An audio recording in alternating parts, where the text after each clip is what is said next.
Boom! Boom. Booyah. That's how we start it. Booyah. That is how we do it. Who do we have today, Mr. Craig? Oh, Mr. Jason, we have Brian Boffa. Ooh. Yeah. Yeah, So how have things changed in the last 10 years? technology was the biggest evolution. I never saw businesses downsize as fast as I did, and I'm sure no one has, as they did the last 3 months. And so, In any given market conditions, yeah. there's still opportunity. I remember back when the financial crisis happened in 2008, I picked up probably more business during that time period because Buckle up. It's the Insurance Dudes podcast. Brian, welcome. thank you. It's a pleasure to be on your show, and I appreciate the opportunity.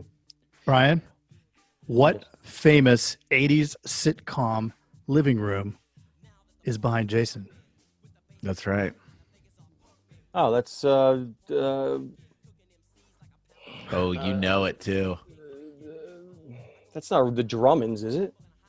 Oh, Oh. no, but It kind of does look like that, actually. I Well, wonder if we'll they get used to the same that. set. maybe. When I first looked at it, I was like, is that the Bundys? But no, it's not the Bundys. No, not at No. all. It's way too fancy. No, It looks like something a doctor would Ooh. live at. Hmm. He's sort of fallen from grace, this guy. Yeah, it's not doing so well. Not doing so hot. He likes Jell-O pudding pops.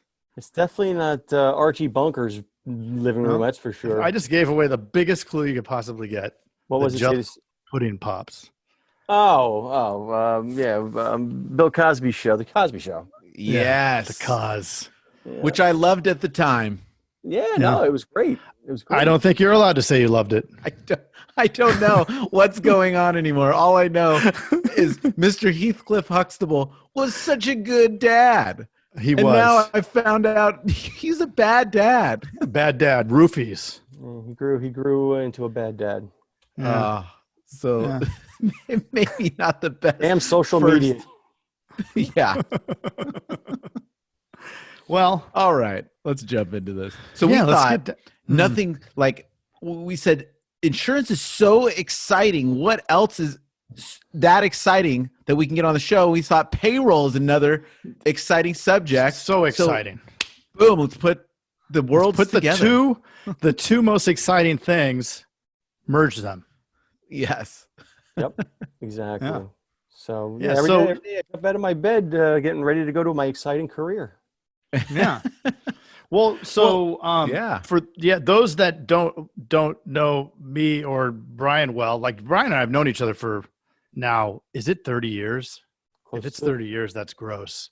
Yeah, well, But we went to- 92. 92. Full of 92. Not quite 30 years. See? But hey, I mean, after 25, who counts anymore, you know? Who counts? It doesn't matter anymore. Nope. Was Ice Ice Baby #1 when you guys met? I mean, it sounds like it. It was 92? around that time. It Yeah. was. This It was Dr. on Dre the and Snoop and like Rush. a lot of, A couple other bands came out around that time. and then the Chili Peppers that Give It Away was always up on the freaking MTV. For those of you who don't know what MTV is, was a station that played videos. We used to watch. So now that we've lost everybody, yeah, right. why don't you talk a little bit about your background, how you got into what you're doing? I know it's a family business, which is awesome. And then I think you have some awesome stuff that we're going to get into. Yeah. So basically, the history of the firm stems back to 1969. My father and grandfather were the pioneers and pretty much the creators of an industry called it's called as of today professional employer organizations, or PEOs for short. And the concept basically was of such that his firm went into a specific niche at the time. And what they did was they handled all of the moving parts and all of the responsibilities that come with having employees. And that entails everything from workers' comp to medical insurance, to retirement plans, to paying the people, to disability, unemployment, you name it. And they did that really well. They were very effective. And so moving forward into, towards the modern times, the industry evolved. In the late 80s, it really took off because More white collar companies were realizing that between more regulations and compliance and red tape that was coming out of Washington, it was hard to stay on top of, especially if they didn't have the manpower, the resources, or the back office to stay on top of the ever-changing workplace laws and rules. So pretty much within the Clinton administration, human resources blew up. It became a real valued and embraced department, although historically it's never been really welcomed because it's a cost center. There's no real, for the average person, they don't see it as a revenue generator, which again, it does not generate revenue. However, a good HR department can save you from overspending and or getting yourself into pickles and fines and stuff like that, which now becomes a cost. So here we are in the 90s. My brother John and I, we graduated pretty much the same year, 96, from Arizona. We have an older brother who was there a few years prior to us, and then 4 years or so after that, our youngest brother graduated from Arizona. So the four sons came together, and our father was still active. The chair became the chair at that point, and kind of just let my brothers and I realize, what it is that we were doing. And we kind of really evolved the company into what we would notice today as an HR outsourcing firm, which encompasses payroll as the main function and handling all the moving parts that a small to mid-sized employer has got to stay on top of, or it could be costly, both loss of personnel, fines, penalties, and or just keep them on a good business practice trajectory. So that's pretty much the history of where we started and where I've been for the last 24 years. Yeah. So what's your role there? Awesome. My role is business development. My brothers and I kind of, which is basically sales, marketing, coming up with new ideas to generate revenue, try to help the company evolve and stay current and or stay ahead of its time and offer different things of value that meets today's market needs and or desires or wants. Because when I first got into the business, we only had one platform, which was leased employees. And that meant a small employer had to give us their employees, put them on our tax ID, and benefited from the economies of scale. However, the flaw with that model was with healthcare. Which I was on. I was on that forever. Yes, you were. Yes, you were. I was. So we realized that we had a weakness, and it became kind of my vision to, or my obligation to fix that and or develop something to address a weakness that we had, which was creating another platform that offers the exact same type of benefits and offerings and services of a leased employee arrangement, but where a client can stay on their own tax ID, maintain their own identity, and still take advantage of having a human resource, one-stop shop firm that handles everything as their back office, which is called an ASO model, which stands for Administrative Service Organization. So we have two platforms, and based on the client, what they're looking to do or accomplish, we'll put them in the respective platform. Do people still do employee leasing? Or is that's still a thing, right? Yep. And why would that be a good idea? Well, for example, you have a company that has, quite frankly, you have a company that has the type of workforce that just says, no, I don't want insurance. Now, the executives and or the administrative office is behind the eight ball, because if it happens to be, and I'll give you one classic example, it's a warehouse. You've got 55 people in the warehouse, and none of them want insurance because either they get it for free through the government, or they just don't want it because they're young and they're invincible. And so therefore it puts management and or any other type of person that's part of the company in a bad position, because healthcare providers want 75% participation with valid waivers. And sometimes if you go to a PEO where we have a large group contract and our guidelines are based on national guidelines, not necessarily regional or on a small group, a lot of times we're able to offer that type of company healthcare, and we get waivers. So the client is still compliant, and but that's the type of model that would lend itself to becoming a leased employee, that, we're able to give them a solution that otherwise they couldn't get. And then the other idea would be is if the medical wasn't an issue, that the client really just wanted us to be a full-fledged HR department and really have nothing to touch at all, even, like an unemployment claim. If you use the leasing company or a PEO, if you have, like for now, when we just went through a COVID downturn, if you weren't on a PEO, you were dealing with unemployment claims, like nonstop unemployment claims, and the ongoing practice of having to go through that.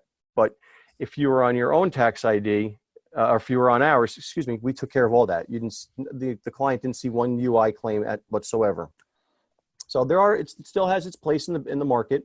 Just a matter of the client, what their needs are and their goals. That is very interesting. I send you all the UI claims when I have one.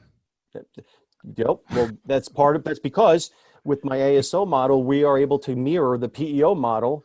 And it's kind of one of those models where the client can scale up or scale down, or use me for the whole menu or just a fraction of the menu. It's all relationship based, and it's tailor made. That's what I Crazy. like. Yeah, So how have things changed in the last 10 years? Payroll. Well, I guess the biggest change is we'll say technology was the biggest evolution, or the add-on to the industry, because historically, up until 3 years ago, before we actually turned the corner and revamped our operating system, I never, as a salesperson, as a marketer, business development, I never, ever had to use or touch our payroll software. I never had to do a demo. I never was walking around with a laptop. But now with today's operating software, that it's a complete, comprehensive human resource information system, we have employee portals, we have applicant tracking, we've got it's all automated, benefits enrollment, to where everything is electronic now. So today, when I go to see a prospect, I have a laptop in my hand instead of a folder, because right now I do demos to show the client from an end-to-end perspective how our company, which humans meet technology, because we're not all technology and we're not all human like we once were. We've married the two, and now I'm showing clients how I can optimize their operation by showing them our platform, which we call Connect, CHR Connect, which is, again, it can do so many things. It all depends on what the client's needs are, but it's pretty impressive. It really is. It actually was pretty cool, because when I needed for the PPP thing to apply for the PPP, I mean, theoretically, had I applied for the PPP, then it was really easy to go in there and grab all the documents. Yeah, we left it up to, and I got to give my staff, my team, a lot of credit, because I kind of gave them an opportunity to change how we operate as a service company. And we were about to start publishing and creating how-to videos on how to use our software, so that in today's day and age, we have a lot more people who want to do it themselves, because technology is now part of everyone's daily, activity or daily lifestyle. And I got to tell you, the team basically said, Brian, we would rather have our clients still call us than us send them a how-to video or instructions on how to retrieve a W-2. So, with our system, you can drive it, you can take over and manhandle it as much as you want, or you can call us up and you can get what you want with a phone call or an email. But it lends itself to be very, very accommodating and very transparent and user-friendly. That's so cool. What would you, so we're obviously insurance agents. What's some tips and advice that you've seen through the years that would lend some, to help some agents out there? Well, it's funny you say that, because we do a lot of work with agents, whether you're life and health or P&C, doesn't matter. And let's say you have a client and you happen to be their You're the broker for their BOP or medical. We believe that you never bite the hand that feeds you. And we believe in growing. One real way to grow is through word of mouth and relationships. So if you had a client that could use my services and let me be their back office, what I do is I work with agents to help their clients gain the benefits of my service while I actually help do some of the administration for pretty much for you on behalf of you for your client. So in other words, if you have a medical client or you handle their medical benefits, they can come to me. I would do their payroll. I would do their pre-tax deductions. I would also implement the summary plan description, the enrollment forms, and every piece of documentation that goes along with that contract, and allow your client to have our automated benefits enrollment feature, which allows them to go onto their portal, see all the benefits that you're the broker on, that you brokered, and come open enrollment, they get the chance to pick and choose, mix and match the different benefits that would meet their household budget. And so what I'm really trying to say is our technology, we allow relationships like yours and other professionals to come in and, by giving us the payroll lead, well, guess what? In turn, we'll let you and your client have access to some of our technology that you would otherwise have to go out and pay for to try to compete against what we have. But it's yours, and we would always welcome a relationship like that. Love it. Cool.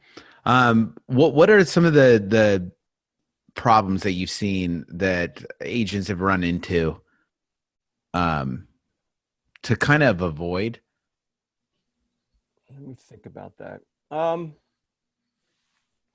Well, I can't say it really falls on them, but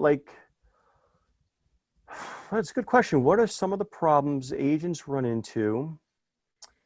Or just, I guess anybody that has a small business, like an agent. Yeah, like you got people that want to do it themselves because they're like, hey, I have QuickBooks. I can do this myself. It's easy. I don't want to pay somebody to do it. And that's what I think people told me when I first got into business. I didn't know what to do.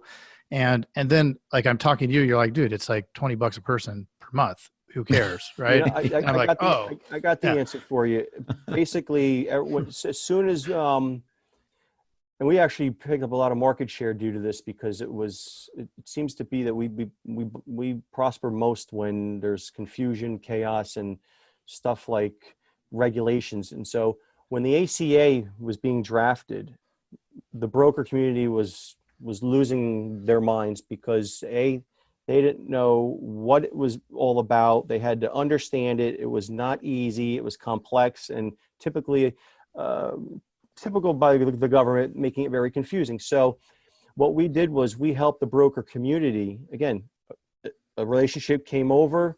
They knew we had the resources in the back office to rip apart the ACA and know how it was to be treated or what rules and regulations we had to adhere to, the timelines in which the implementation of those regulations were to be in place. And, if you're a broker and you don't let's say, you have a staff of 2 or 3 people, which is a decent size for a nice producer, you don't have the resources to stay on top of things like that. And when government gets involved and they start tweaking and changing things, if you miss a beat, it could cost you a client. It can cost you an E&O claim. So we were there to help the broker community understand what the AC was all about. And basically we kept them growing their business because as they showed their clients their value through by bringing in me and our firm, well, guess what? The agent took all the credit for it, not me.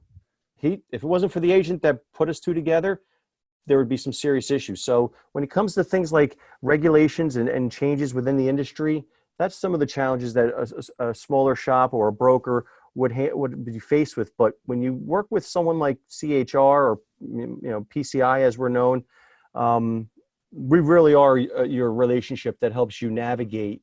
And again, we don't look to take credit. It's without you, we wouldn't have had the opportunity. That's awesome. Cool. Well, So there's obviously so many payroll options out there, and I know that the problem that I've ran into with some of the bigger companies is that it's so hard to deal with getting somebody on the phone, or I don't know, working out some of those problems that I've dealt with in the past. So it sounds like you guys are a lot more hands-on. You have the option of both, right? You can do it yourself, but you guys are also hands-on with that.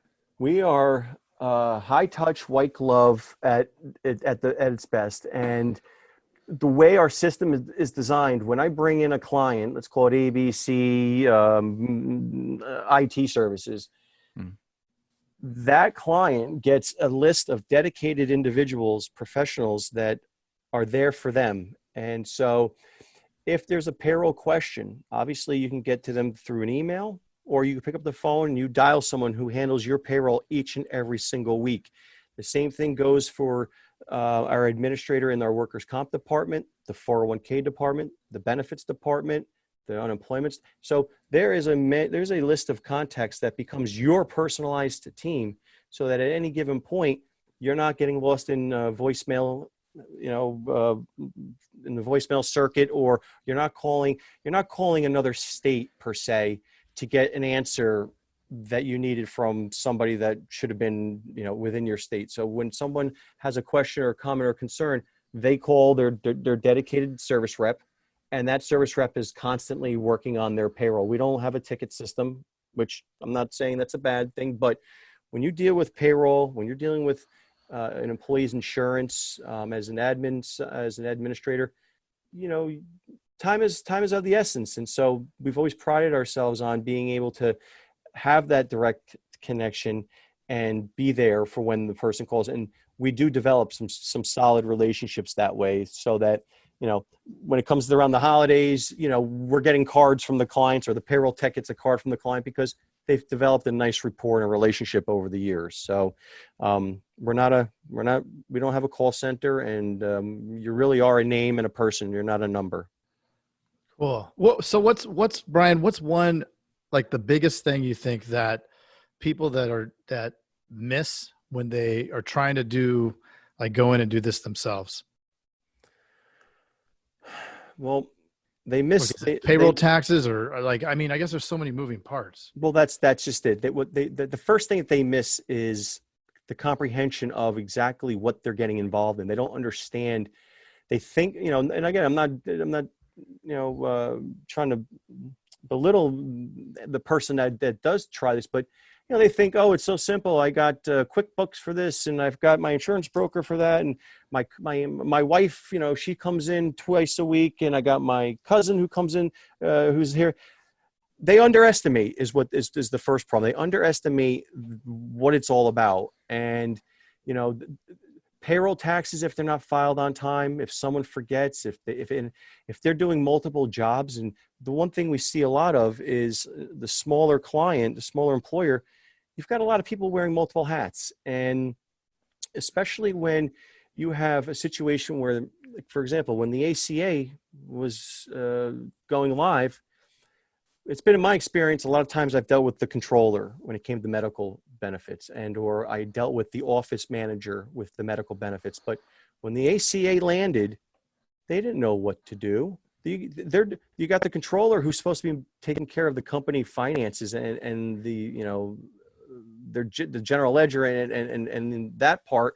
The office manager is trying to make sure that the coffee doesn't run out, and everybody's able to come to work and not miss a beat. So they bite off more than they can chew, because coincidentally, it might have been a time when it was a very quiet period, and they figured, what, we can handle this. But when the storm comes rolling in, and you don't have those resources or the expertise or even the exposure to historical situations, it does create a lot of chaos and panic, because they're just not built for it, and it's not their fault. They did really good. They did a good job when the waters were calm and placid, and there was not a wake to be seen. But as soon as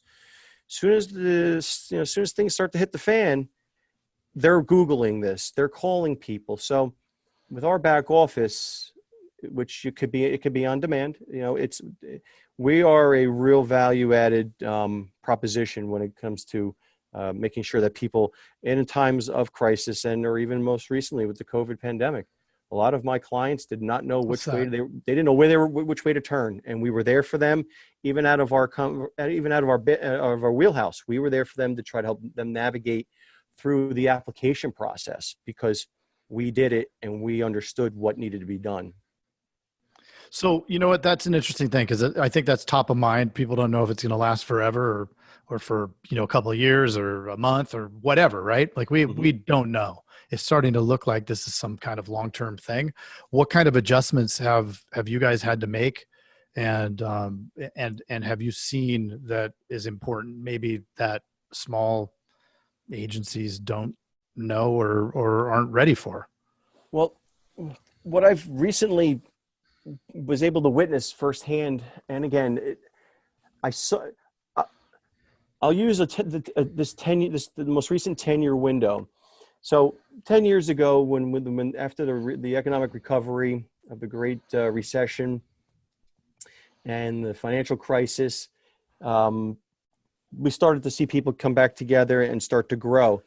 One of the beautiful things about our model is, as businesses were starting to ramp up, they didn't need to go through the expenses of such ramp ups. They didn't need to worry about adding additional resources to handle as they were hiring. And so as clients grew over the past 10 years, they grew most efficiently, and it was under an optimized situation.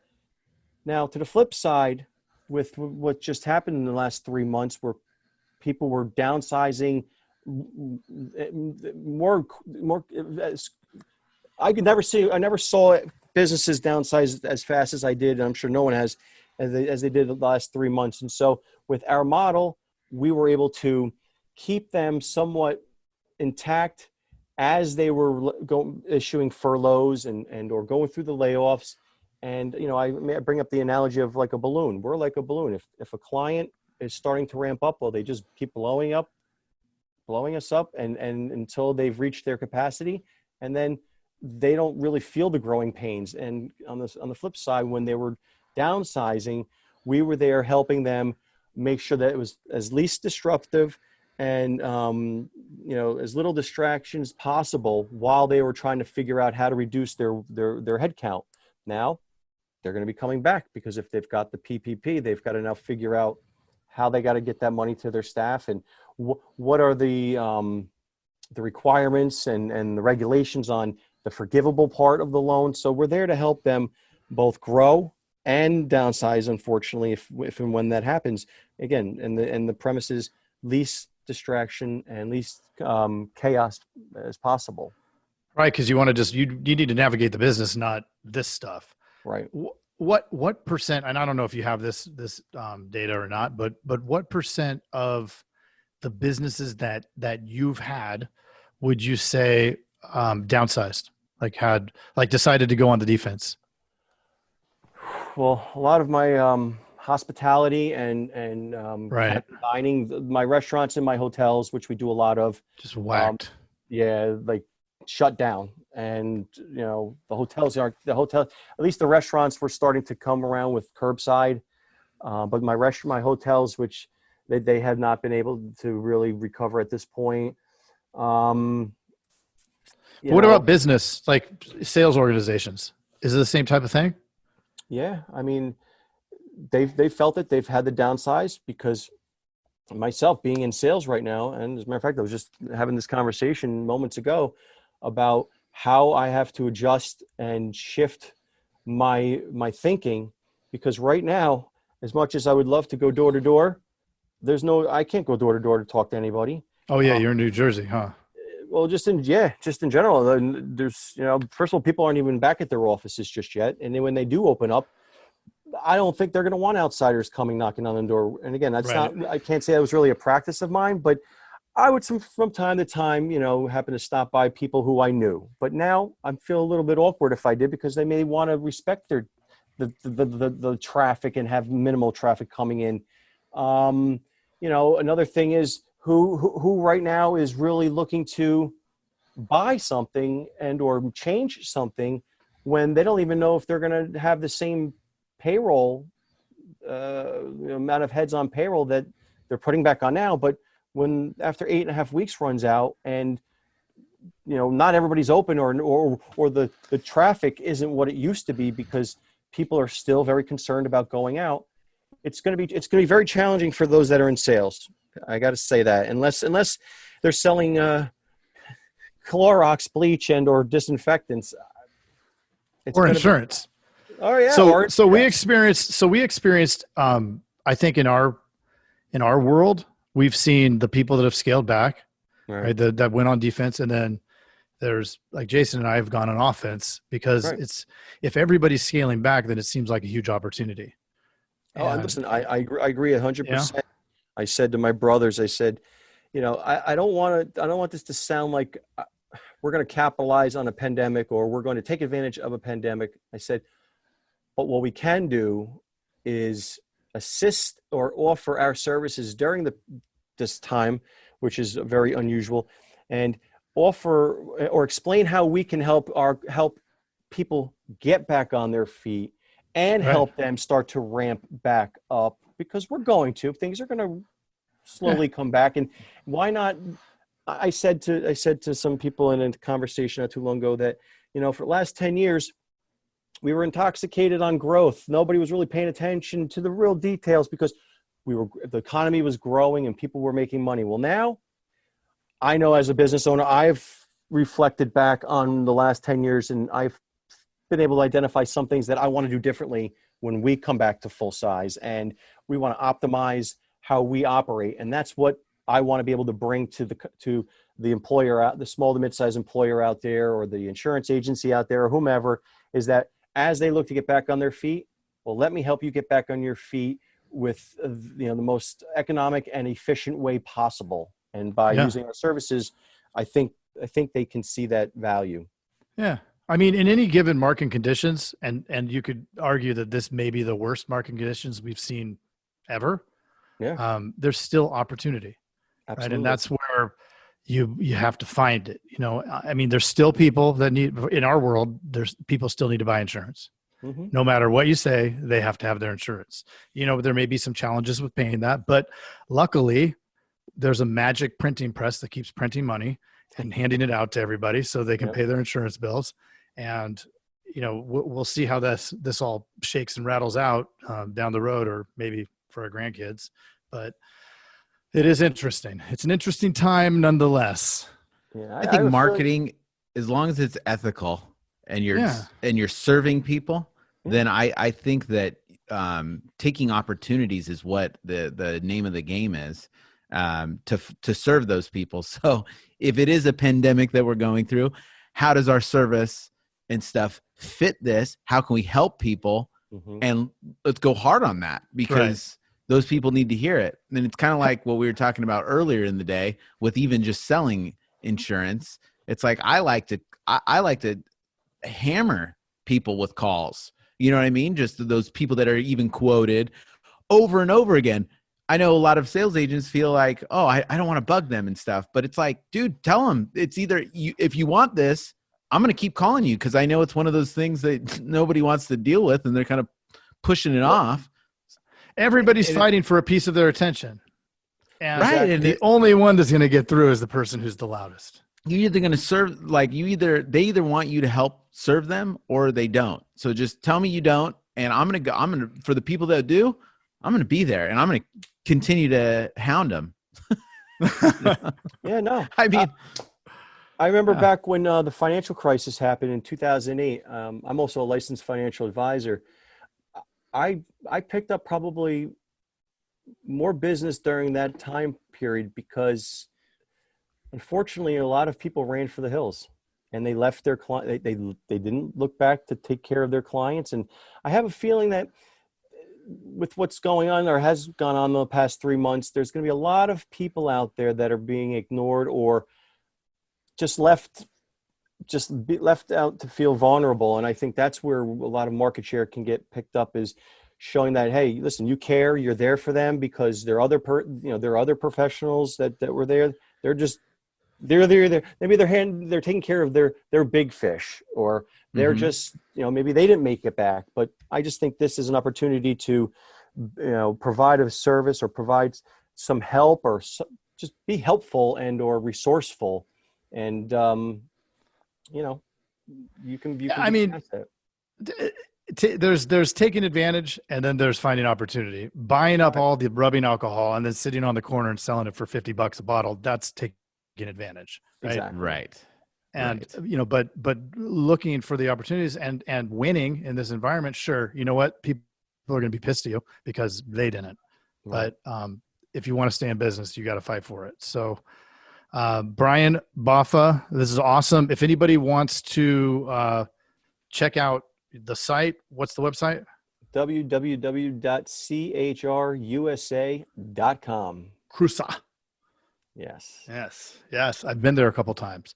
So that is awesome. And I will, as a testament, I've used them forever, and they're awesome. And it's true. Like if I have an issue, I can pick up the phone, call Steve, and just be like, hey, Steve, what the heck? Or, I have access to Brian, which is helpful. I can just text him. Well, he's eating dinner. If you really want to get Steve's ear, just start talking about the Yankees, and before you know, you'll have whatever you need like that. Big Yankee Awesome. fan. Well, cool. Thanks for coming on, Brian. Good to see you. And I'll hopefully see you at a U of A game here soon. Thanks, guys. And I appreciate the opportunity to be part of your show. It's we love it here. Awesome. Thanks, Brian. Take care, guys. Good meeting you, man. All right.